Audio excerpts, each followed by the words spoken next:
Let's make a tank top with drawstrings on the sides using this dress pattern, the alexdiydress, as a base.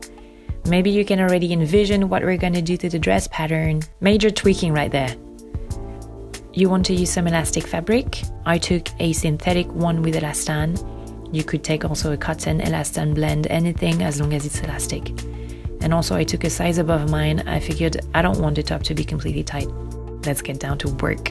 Before sewing, what do we do to the pattern? Take the front and back parts, line them up at the bottom, then identify the waistline. It's the narrowest spot on the dress.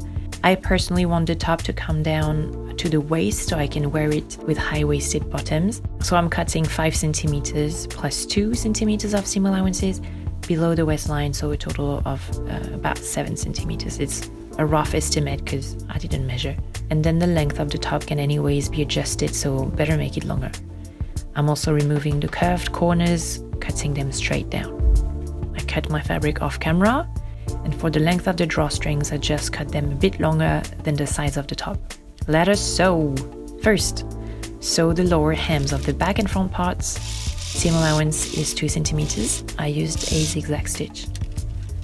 Second, lay the back and front parts right sides together. Sew the shoulder seams, leaving 1 centimeter of seam allowance, and then sew the side seams, leaving 2 centimeters of seam allowance. I used a straight stitch everywhere because the shoulders don't need to be elastic. And for the sides, my fabric is not elastic vertically anyways, so no need for a zigzag there. Open the side seam allowances and sew them to the top along their edges, thus creating our drawstring channels.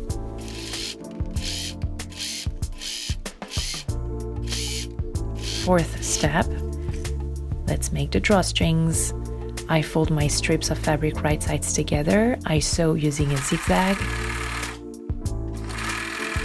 and I turn them inside out.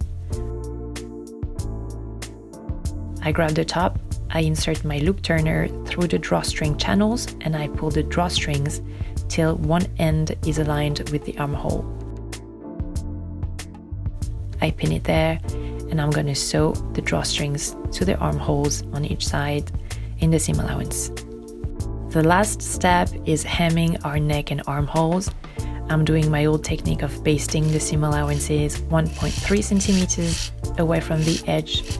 I pinned and I'm sewing using a zigzag stitch. Then I pull the basting threads and let's see the result. And just like that, she had a new top. She liked it so much that later that day, she decided to wear it during her workout. Could I make a skirt out of the alexdiydress? She wondered during the bicycle thingies. Yay! She jerked. She's an excited one. The end. See you for the skirt spin-off. Kiss.